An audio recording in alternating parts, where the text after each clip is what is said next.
back with more exciting action here on Martial Arts Today television, and I've got to tell you, I've interviewed various interviewees, and I am really psyched and excited to be here with Benny the Jet Urquidez, a kickboxing and martial arts legend. Benny, it's so great to have you on our show. Good to be here. The first question I ask all my interviewees on our program is, how did you begin in the martial arts? Wow, you're good. Well, let's put it this way. My father was a professional boxer, my mother professional wrestler. Actually, my mother wrestled with Rebelo way back in the 40s and 50s before he went into judo. And a matter of fact, my mother wrestled at the Olympic Auditorium. My mother wrestled at the Olympic Auditorium with when his mother owned Eileen owned. Sure. And then I fought when I was junior boxing. My sister did roller derby. Wow. My sister Lily roller derby there at the Olympic Auditorium. So, I mean, there's 9 black belts in my family. There's 4 champions in my family, and it's something that when kids at 3 years old had fire trucks, I had boxing gloves. So I started competing at the age of, as a matter of fact, my first fight was in '58. So the rest is history. I went from boxing to, in '60 I started judo. In '63 I started Kenpo Karate with Sensei Bill, and then the rest, is history, because from that point on, all the way up until '73, my last fight was with, I think, John Natividad at the internationals, and from there I started to go into boxing professionally. And instead of going into, when I started boxing professionally with Bobby Chacon, Randy Shields, and all those, what happened is full contact karate came in effect. And I said, full contact karate? He said, yeah, you want to do it? My brother's telling me, Arnold, and I said, what's full contact karate? He says, well, you can do karate now. You don't have to worry about getting disqualified with excessive contact because it's to the knockout. And I said, I won't get disqualified? And they said, no, it's to the knockout. So I went in there and we fought. And there was, they just brought people from all over. I hit somebody, dropped them, and I'm looking to see if they're going to disqualify me because it was hard to understand, to the knockout. So, I mean, and then my journey started from there, from doing full contact karate all the way up until '75. And '75, I said, you're calling me a world champion, but I haven't been outside the United States fighting like this. And he said, so my brother and Howard Hansen said, you want to fight? From so the they RPK. started, yes, right. So they started, the WKA, the World Karate Association, right? And so then they brought in, they said, you want to fight Muay Thai? And I said, yeah, I'll fight him. And I thought that was his name. I had no idea what Muay Thai was. All I know is I said, yeah, I'll fight him. So they brought 2 Thai champions, and Ernest Hart fought the first one at the Olympic, and he got knocked out, and he was doing great, but he got knocked out in the 3rd round. And then I was the main event, and I came out. I seen this guy was doing his death. I never seen that before. No Americans ever seen that before.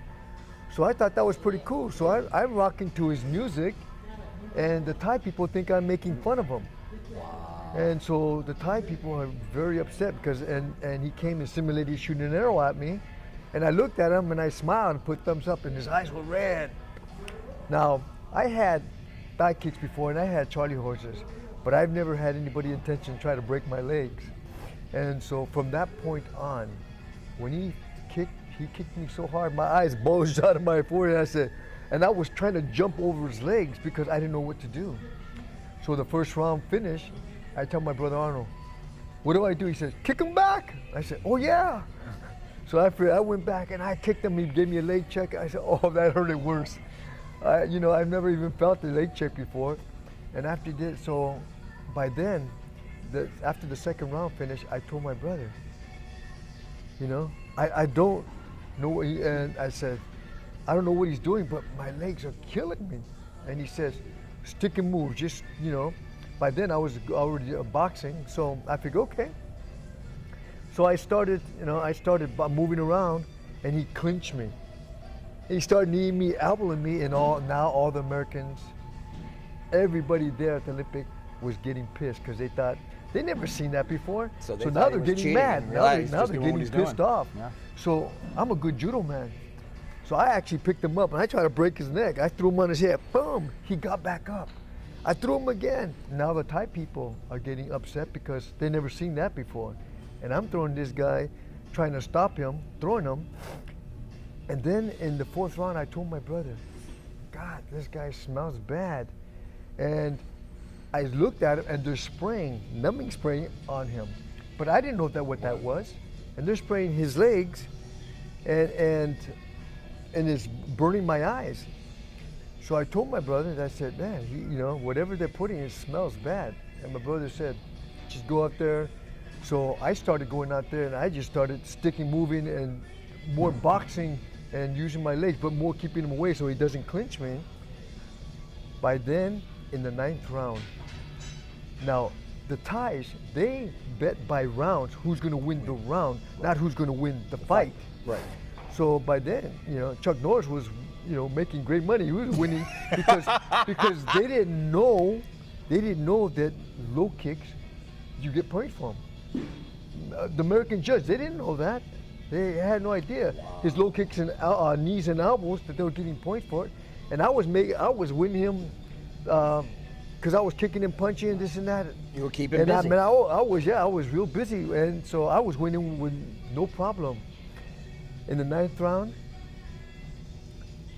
Chuck Norris were actually they were betting, and for what I've heard, and this is what they told me, that Chuck Norris told the guy, hey, pay up, and the guy went to elbow Chuck, and Chuck slipped backward and slipped on some soda on the ground. And they thought he hit him, and a riot started. It went up like a wave, and it started going all the way around. I stop in the 9th round. I jump up on the ring. I see my mother, my sisters being escorted by my brother, because they were out there, my family. They want to watch the fight. And the fight was going on. So the referee is trying to call it no contest, trying to stop the fight, and it was too late. Helicopters came, everybody, so they stopped the fight. I ended up fighting this guy again. But by then I studied. And that's when I started actually inventing shin guards, and doing Velcro gloves and all that, because I got tired trying to tie my own laces, right? And the rest is history from that point on, I started traveling around the world. They wanted to know who was this American, just finished beating this Thai guy, right? And I got invitation to Japan and went from there. I started teaching kickboxing around the world. We've got 27 questions that have to go all the way back to the beginning to catch up There with you this. go. So let's start from let's start back from the beginning again. That's how I started, anyway. There you go. The first thing we're going to mention again, Sensei Bill Rusaki. Yes. I've had the pleasure of interviewing him for the Tracy's Gathering of the Eagles. And first of all, way back when, that was a very interesting combination. And really, it's when we talk about it, you once alluded to calling your system Kenpo Shotokan.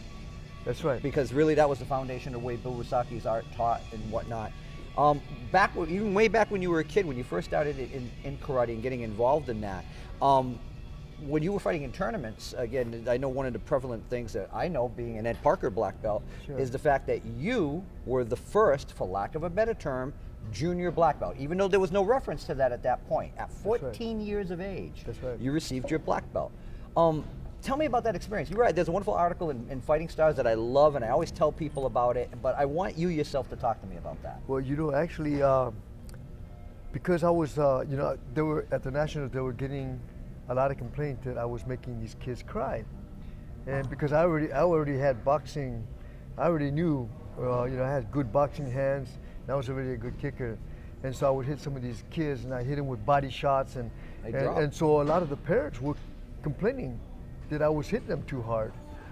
And so they started saying, well, he's 14 years old, and he says, he doesn't fight like 14, right? He's hurting my, I have to take my. I Little don't know. Johnny, a little Susie, you have to go to the ER, Yeah, right? and he broke my son's ribs, and so there a lot of complaining. So they, Mr. Parker and all of them, they started saying, you know, we have to bring him up. He's too advanced and such and such. And he said, but he's 14. He said, you know, he doesn't fight like 14. We need to do something. So actually, I had a 3-day test, and there was 27 black belts. Wow. And I tested for 3 days. By the time, and they gave me my black belt. And so, I mean, I had all the material anyway, Right. but, you know, I knew all the materials, the katas, the wazas, and so forth. I knew all the material, it's just that I was too young. And so they were waiting for me to get 18 in order for me to turn black belt, but all That's 4 years. the parents I'm like, no. pushed. So in that time, so here I get my black belt, but my brother was so angry that I got my black belt that they all kicked me. But when my brother kicked me, he put me in the hospital and broke my ribs. So my mother and my sisters were very angry at him, and because my brother was very angry that they gave me my black belt because I broke tradition. And so, in breaking tradition, now I got my black belt, and so I go to all the 14s. The next tournament, I go to the 14, and they say, no, you're Shodan. You go over there. I said, no, I'm 14. This is mine. They said, no, You're a black belt. Go with them. And I'm looking at adults. Chuck, Keeper Mullins, all them, and I'm looking at them. I said, I can't fight them. They're men. And so finally, they told me that if you know, otherwise, take your rank off. So I go over there with my tail between my legs. Wow. And so they're all petting me in the head. They said, because they thought, cute kid, right? You know, into this. I ended up beating them. It still in that, points. and You they know it's light, quote unquote, light contact. And let's talk about back then. Light contact was you woke up, you saw light. You know. No, light contact was back then. Tape around the knuckles, tape around the 2 toes. Back then. Yep. No gear. Gear on concrete. Gear was brand new. Junri was just thinking about that. You know, I mean, wow. That's right. And so I tell you what, when I won that, I came back. They all stood next to me, and they're gonna say, "Okay, you're a black belt. I'm gonna show you." Yep. And let me tell you, man, my eyes were open. That's why they call me the Jet. I moved so quick. I was between their legs. I was all over the place, and I beat them again. By then, they said, "Okay, you're no longer a little kid. You're wearing Shodan. You're wearing black belt. We're gonna show you what it feels like." And that's when I started realizing, okay. That's why, you know, I started moving so quick, because I realized if they did hit me, they'd break me in half. Wow. And so, but I had the idea at the point is I can move faster than them, they can't hit me, because my mother said, you know, if you work on timing. My mother is a professional wrestler. She said, work on timing. And I said, well, I don't understand that. She said, work on your timing. She says, look in their eyes, feel the energy comes at you, and move on energy. Don't move on their body movement, move on the energy that comes at them. And I'm looking at my mom saying, I'm not sure what you're saying, because my mom was very internal. Being American Indian, she was very internal, very spiritual. And so she was teaching me. And my father was very physical, so he was very external. So I had good balance between my mother teaching me internal spiritual warfare and my father teaching me physical warfare. So by then, I recognized at 14, my energy had to be, I couldn't go against them physically. Okay, I had to go against them in an energy way. So more of a spiritual warfare, because in other words, move on their energy, don't move on their body. And this is what they were teaching me way back then. So that's how I was beating them at a young age. Incredible. You know, we talked about, well, I want to clarify a point, because we talked about, going back to the Arnold story, because like I said, it was very shocking for me. You were, just go back to the kick, that wasn't it. That didn't end, because you get home and you go to the garage and he does it again. And why, this isn't once why he beats his own brother up twice because of this. This is how upset he is because back then, children didn't get black belts. It That's just right. wasn't heard of. You know, it wasn't. And as you mentioned, you were no average child by any stretch of the imagination in tournament competition. We talk about the Muay Thai fight, which, I mean, like I said, you were literally, and we're not kidding here, the first person to ever fight a person in Muay Thai in this country. That's right. And I like I said, I didn't know about the innovation of you being involved in the creation of martial arts shin guards and Velcro gloves. That's incredible. We want to talk about other aspects. You've had an incredible career, both here in the United States and, of course, in Japan. Let's talk about your experiences in Japan fighting Muay Thai. Well, you know, after I fought the Muay Thai in Japan, they heard about this American just beat Thai champion. They said, so they got an invitation. So when I went over there, I went there with my sister, and I went there and I fought. I think his name was Suzuki at the time, and he was the next. Because the champion just retired. Undefeated, you know, Okao. And so he just retired, and so Suzuki became the champion. So I came back to fight him, and I went to Japan, and I'm wearing long pants, I'm wearing gi bottoms, and they're saying I can't fight. I have to wear shorts, and I said, I'm not wearing shorts. I'm a traditional martial artist. I wear pants, and they said, no, this is Muay Thai fighting, you wear shorts. And I said, I'm not fighting. And so they thought I was going to get knocked out anyway. And they said, so they allowed me to wear my gi bottoms. And that was only the beginning of all the problems you went through with these fights. That's right. So I went up there, and it was a big thing, American, you know. And to me, I was fighting a warrior, but to them, it was like Japan against America. And I said, hey, I'm not fighting against your country, I'm fighting against a person. So I went in there wearing long pants, and I did things that they've never seen before. Jump spinning back kicks, hook kicks, I was doing also, and they were just, they were saying, what the heck is this guy doing?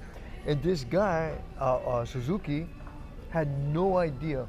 By then, I already knew about low kicking, elbows and knees because of the Thai guy. I realized, okay, because I developed a way to get away from him. So this Thai guy, every time, this Japanese, every time he clinched me, boom, I swept them through, and you know what? And they stopped me. And I said, okay, because to me, I realized that, you know, this Thai guy, when I fought him, there's no rules. There was no rules, everything went. So I said, hey, I come from the streets, and I said, all right, there's no rules, no rules. I'm okay with that. But when I knocked him out, I knocked Suzuki out in the 5th round. And and then I did my backflip. I did my victory backflip. And the Japanese were quiet, mouth were all open, and they couldn't believe that this American just stopped this, you know, the Thai champion, Suzuki. And they said, so Okao came out of retirement and said, right, you know what, I want to fight him. Yep. I'm going to fight this guy. In other words, he was going to revenge Japan. He was going to bring back the honor of Japan for the country. And so we went back, and this time we came back with a 5-man team. Hey, we came with a 5-man team. And all 4 of my guys got stopped on my team, and I'm the anchor, I'm the last guy. All 4 of them got stopped. And our son, so they're all looking at me like, you got to do it, you got to save faith here in America. So I fought Suzuki. Now, my brother tells me, watch out for this guy. His legs were huge. And I said, how come I didn't see him in the weigh-in? You know, everybody was there, but he didn't come in the weigh-in. But when he came out, I said, his legs were pumped. I mean, I had big legs, but this guy somebody pumped his legs up. And I looked at him, I said, this guy is not at 142. Yeah, I was going to say, right, there was no way he was at that weight. You watched that fight, and you're looking at him and going, no. And I looked at him, and I said, hey, doesn't matter to me. I said, I'm fighting against a person. My brother said, watch out for his legs, man. This guy is known to take out people with his leg. Watch out for his legs. It's the first time I've ever looked down at somebody's legs. Because my brother put it in my head, watch out for his legs. Down staring at his legs, right. Yeah. So I went out there, and the bell rang, and he went like this, and I looked down at his legs, hit me with an overhand right. Oh. And he hit me, I hit the ground, and I look at him, and he had this smirk on his face, and I looked at him, I said, now it's on. You just woke up the sleeping giant, okay. There you go. I said, now I know what time it is. I got up, and I said, now it's on. And I stopped him in the 4th round. And I connected because I always remember my mother always saying, connect, look in his eyes, reach in through his eyes, go for his soul. And I said, that's what I did. I looked in his eyes. After when I hit the ground in the 1st round, when he hit me, I looked at him and I smiled and I got up and I went and I said, I connected right to his soul. Right there and then, I connected to his soul and I said, okay, I can hear his heartbeat. The whole audience were going crazy. I tuned everybody out. I can hear his heartbeat. And in that, I just went and I took both acts out. And I just started chopping. Every time I let him strike just enough to get out of the way, and I made him pay for every time he struck at me. And from that point, they couldn't believe that I knocked him out in the 4th round, and they couldn't believe I just destroyed their best, undefeated. I just destroyed their best. They brought me and they brought me back again because they couldn't believe it. That I was, American can beat them at their own game, and I came back. So probably within the 5th champion that I knocked out. Then it said in the papers that in my ancestry that I'm Japanese. And we've got to talk about this. We've got to talk about the comic book. Okay, you're a star in Japan when they make you into a comic book figure. But in the comic book figure and the newspapers, they justified it by saying, because of your facial features and different things, that you were from Japanese ancestry and samurai ancestry. and I'm Mexican, but I've never heard of Mexican samurai. It sounds like a new Japanese anime concept. It's like. To tell you the truth, I said, okay, if you say so, but because I wasn't going to say, no, I'm not. And I just said, whatever you say, I said, I'm okay with that. Sells comics, we're happy. There you go. It sells newspapers. But. Well, we talked about your fighting career. Let's talk about another important aspect. Because of your popularity, you got involved in films. Yeah. And what was the first film that you did? Actually, the first film was called Down the Drain. Really? Down the Drain, I did. It was a comedy action. I played a drunken hobo. And this drunken hobo, the whole plot was they did a bank robbery and they put the money in a suitcase, right? And once they put the money in a suitcase, they came and they saw him, and there was cops all over, and and I'm in the park all drunk, and they take $100, they tear it, and they said, I'll give you the other half, hold on to the suitcase. And I'm looking at $100 bill, and I'm thinking, that's a lot of booze. and then some others, and so they take off with all the cops, right? And I'm drinking, so they didn't come back, and I'm thinking, okay, so what do I do with this suitcase? There's a police officer eating their lunch, right? They're eating their lunch. And I take the suitcase and I knock on the window and I'm saying, dude, I have a suitcase. And they're saying, get away, get away. And I'm trying to tell them about your suitcase, but they're saying, get away, eating their lunch. They didn't want to be bothered. So I go back and thinking, and I have a $100 bill. And so I'm thinking, well, maybe, they'll come back and give me the other 100. And I think that's a lot of booze. and I go back, and then some people, some gangs try to take it, and I go out there and I'm doing drunken master, right? Bang, bang, bang, and I'm doing this, and so that's how that movie. Wow. That was the first movie. Now I've got to look for it. Now who was the star of the film at that time? Who was that? I can't remember his name, believe it or not, but that was in '73. I did Down the Drain. I can't think of his name.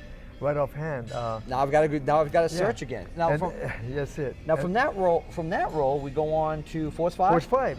Let's talk about Force 5. If you haven't seen this film, ladies and gentlemen, this was a real gathering of some of the martial arts greats with Joe Louis, Richard Norton, Sonny Barnes. That's right. Yourself. Who am I missing? The young lady. I can't remember her name. She was an actress. Right. Actually, she was the only one that wasn't actually. Oh, that's right. But that she was just straight actress, and then there was the Korean fighter. Bong Soo-han playing the Bong Joon-ho, villain. yes. Playing the villain and playing that's this right. kind of Sun Yun Moon cult kind of character that basically worshipped like the bull and the minotaur, and you had the whole labyrinth going on. And that was really a showcase for not only your martial arts but your gymnastic skills as well.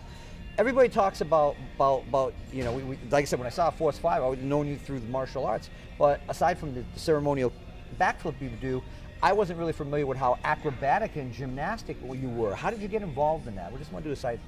Well, actually, in high school, I competed, and to me, and when I used to do katas, my brother Arnold, my brother Arnold was very shotokan, and I used to do backflips and doing all, and he said, "Don't start with all the la foo stuff," and I said, because you know what.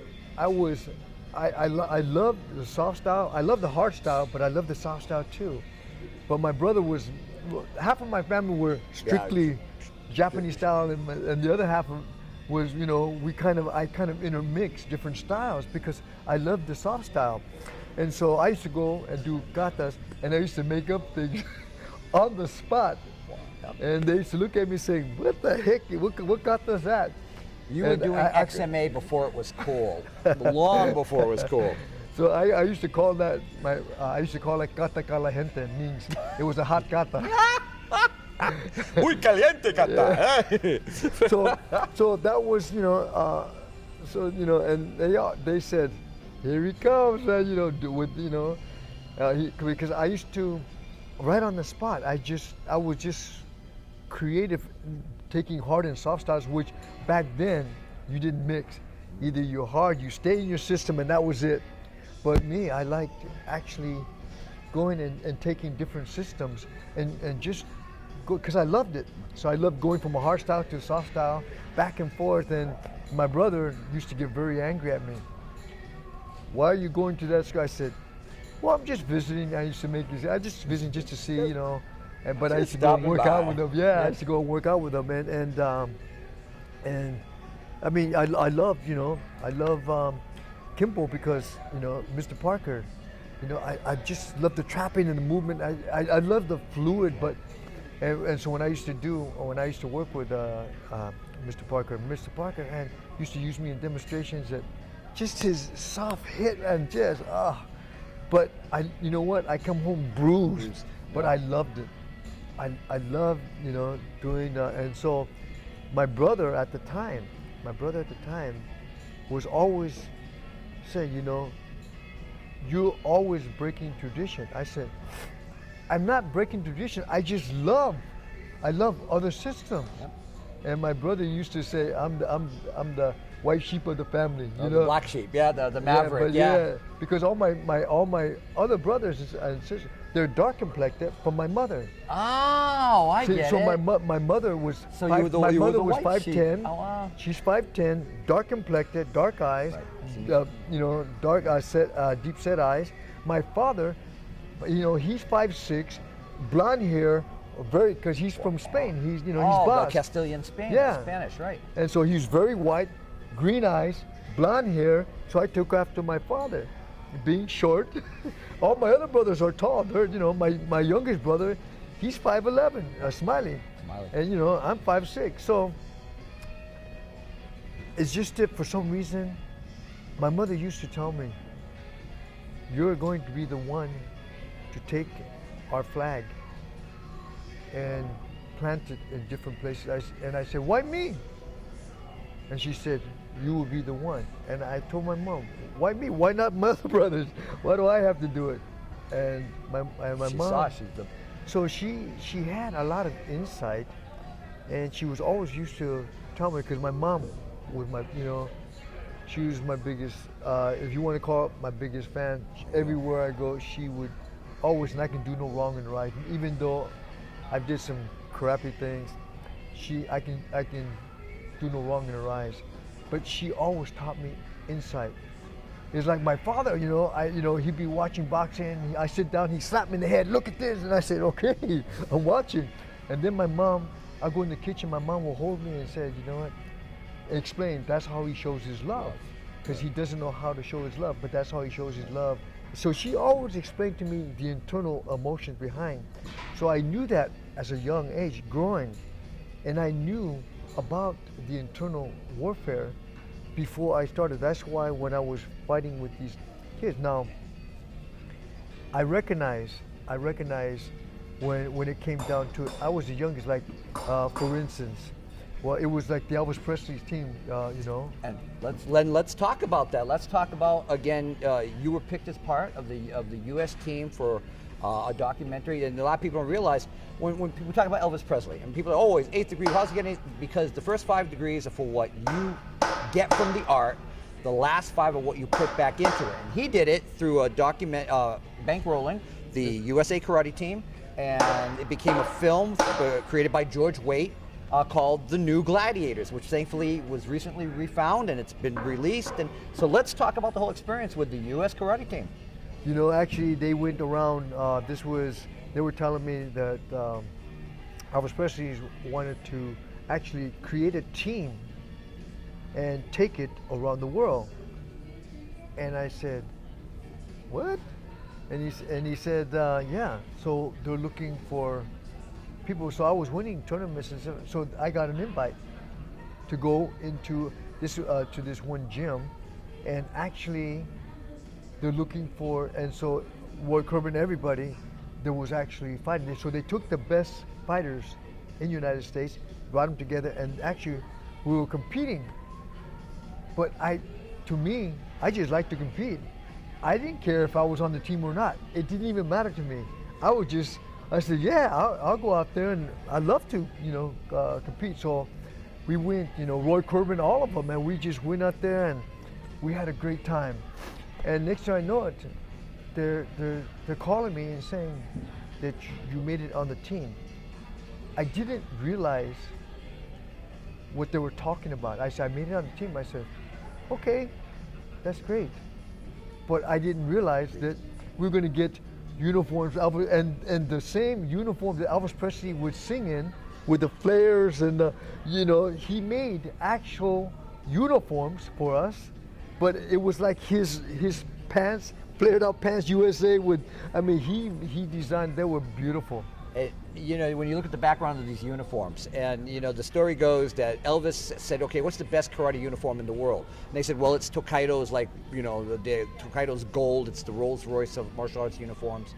So he says, well, who's the biggest company we can buy it from? And it was Honda. And Honda didn't have enough uniforms of that style. So Elvis gets Joe Esposito and says, okay, get on the Lisa Marie, my jet, fly to Tokyo, get the uniforms and come back the same day, and then had his seamstress who made his jumpsuits make a special, unique uniform, the embroidery of your last name on the back of the uniform, and the frog knots and the Spanish flare pants. These were incredible for the time. Yeah. And then, of course, you fought here in the United States and fought in Germany. Then we went. Actually, Belgium was the first place we went to, and we get to Belgium, and so everybody was there. Now, Limmons was the best. His name was Limmons. Was one of the best fighters in Belgium, and so the team saying, "Who's going to fight? Who's going to fight Limmons?" And I said, "I'll fight him." And they said, and they're all looking at me like, he's the best guy. And I said, yeah, I'll fight him. Hey guys. And they're looking at me like, okay, so they figure they'll let me get in there, and that would be one loss. But they will win by the other 4. And so I said, yeah. So they thought I was a sacrificed lamb or something, you know. And I said, I'll go in there. I beat him. I was all over. For my first kick, I low kicked him, and he went like this. And I went over there and I rubbed his legs. I rubbed his legs, and the audience were laughing. I rubbed his legs, and I went and bowed to him, went back to fight, did jump spinning back kick. I beat him, and they were looking like, who in the heck is this little guy? You know, he's the smallest of them all. Actually, even Ron was taller than me at the time. Ron Marchini from Ron Marchini, that's right. And so, so we beat their team. You know, we beat their team, and I became one of the. They put me in the middle of the team instead of being the first or last. They put me right in the middle, and so went to Germany, and we went to. I mean, we started just traveling, and I tell you what, it was to me. It was not fighting. To me, I was just having a great time. I was having a good time. That's not fighting, it's fun. There you go. Know, because being there with the team, you know, you're being there with heroes that, you know, as a kid looking at them and saying, one day I'll get a chance to compete. But really, when I first saw, you know, Bruce Lee in '65, he did a demonstration at the Nationals. And he was doing with a guy with the plate and sitting down, and he did four-finger punch and all that. And I told myself, that's who I want to compete against. I seen his speed of movement. I said, one day, that's who I want to fight. Well, since we bring up Bruce Lee, let's bring up your experiences with one of his contemporaries, and we were talking about soft styles earlier. What was it like working with Jackie Chan? And not only in one film, but two. And I got to tell you, one of my absolute favorite Jackie Chan films has got to be Wheels on Meals. And with you and Keith Vitale playing two of the major antagonists, the villains in the film. What was it like working on that film? You know, actually, when I first got there, Jackie heard of me, and they said that I like to bring him in a movie. So I get there, and he has a team. It must be 30, 40 stunt guys of teams, and I'm looking, so he sized me, he's looking up me, sized me, and I'm looking at him. Like, I didn't know who Jackie was, I just looked at him, and so Jackie had one of his stunt guys, you know, hold the bag. And so I said, so the interpreter said, he wants you to kick it. So I said, okay. I ball kick, boom, round kick, and he goes, spin. And I said, okay. I kicked this guy, boom, I threw the spinning back kick. This guy went back, came back, he had bloody nose. Broke his nose in the kick,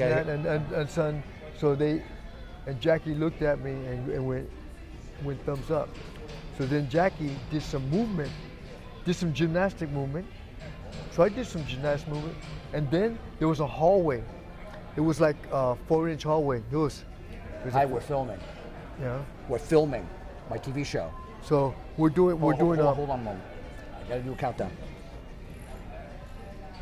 Don't you love it when you're completely oblivious and you have no idea what's going on? The camera's right there. All right. Scene 2, take 2, 5, 4, 3, 2. Okay, so let's go back. So you've just kicked this poor guy. Jackie's doing some movement with you. Tell me more about it. And you know, and so he just tested me out. He just wanted to, who this American, he wanted to see what I can do, especially in a film. So he brings out a pad. I throw a spinning back. He break one of his guys' nose with hitting the bag, and so he started doing some gymnastics. I started doing. So there's a hallway 4 feet wide. He does round up, flip flop, flip flop. He must have been at least 20 flip flops all the way back. And though he is the end, and he's going. And I'm looking at it, and I said, okay. So I do round off, flip flop, flip flop, flip flop. By the time I did 7, I was getting dizzy. And then by the time I'm crashing into the walls, and I looked at him, I looked at him, I just smiled and put thumbs up. And then from that point on, he wanted to learn how to speak English.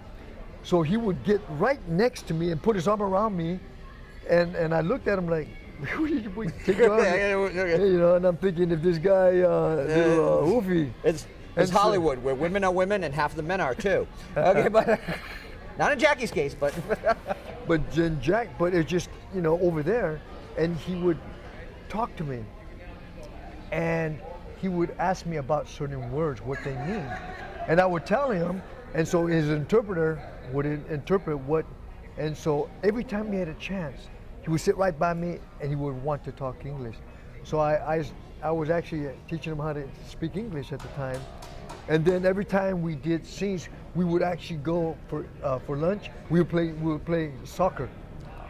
We all play soccer, and I said, "Hey, it's my cup of tea, man."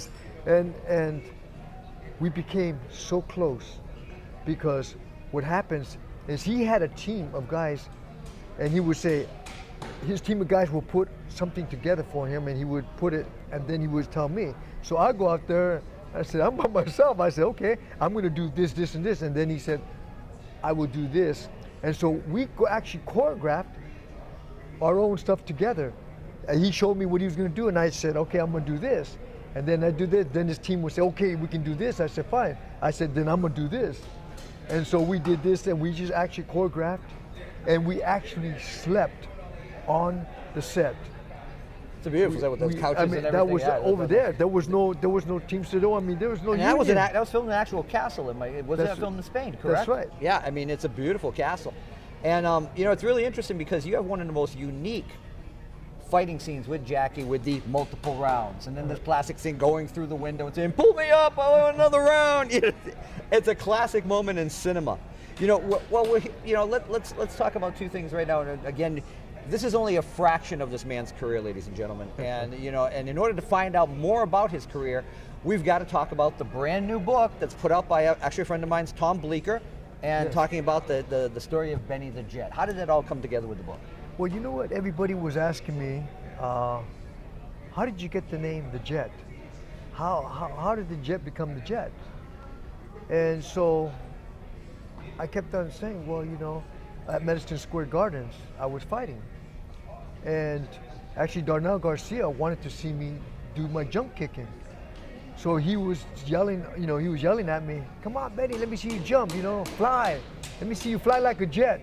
So the audience kept on saying, jet, jet, jet. So I started doing jump spinning back kicks, jump, and that's how I started doing. He said, yeah. And so. Now, was this Aaron Banks' Oriental World of Self-Defense? That's which, right. Again, a classic fight with you against Tayari Cassell. That's Is that right. what we're talking That's about? right.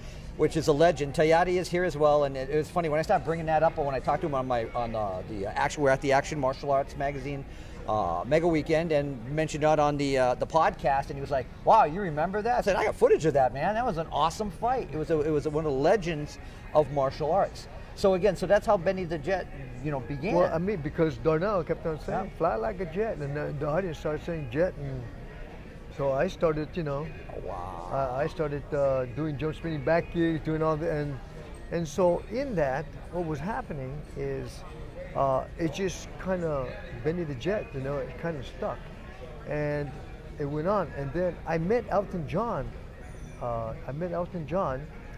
and so forth, and actually, whether the song Benny and the Jets came out, actually a year and a half later. Wow. Now, I didn't know whether it was about me or not. All I know is, You had met him and it came out. Like, for instance, when I was teaching David E. Ross, Sure. You Might As Well Jump, he wrote that song for me. And when I was in Japan, the Pink Sisters are the most famous singers. Oh, wow, yeah. And it's called Benny's Theme. They have a song for me that came very big out there. Wow. And so every place I went, There you singers go. were actually making songs of me. And so that's how Benny the Jet became, and stuck with me.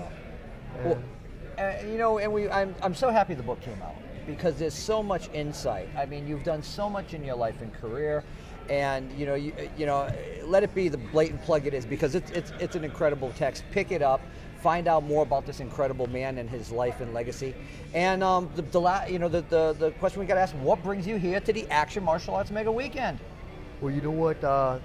Basically here, what happens is I find a lot of my peers that are here, and they kept on saying, you gotta come and check it out, and but it's almost like a reunion. And I said, really? And they said, yeah. you know, and so Richard and all, I mean, and they started naming people. I said, no way. So I wanted to come and see for myself. But he puts on an incredible, you know, extravaganza. I mean, when it comes to bringing people together, I mean, truly. You know, that really is a classic phrase. It's an extravaganza. It's an incredible event, and I get to meet people like you. Yeah, you go. And I finally, you know, I get to meet all my legends that I've been sitting there reading magazines for 20, 30 years, going, maybe one day I'll meet them, and to finally in my life be able to meet you and talk to you about your life and career. Well, this is exactly where, I mean, this is the place to be when you're talking about, you know, old warriors, gladiators that actually have experience from the beginning is coming up and started to where you see the artists today. Because this is my fifth generation. I mean, actually 50 is about 54 years since I've been into combat. I'm just thankful that I can actually, because my first fight was in 58. And in 58, I had my first boxing match at the Olympic Auditorium, and then I started judo in 60. Now, just one last question, off track for a moment. Who did you start judo with? I was wondering.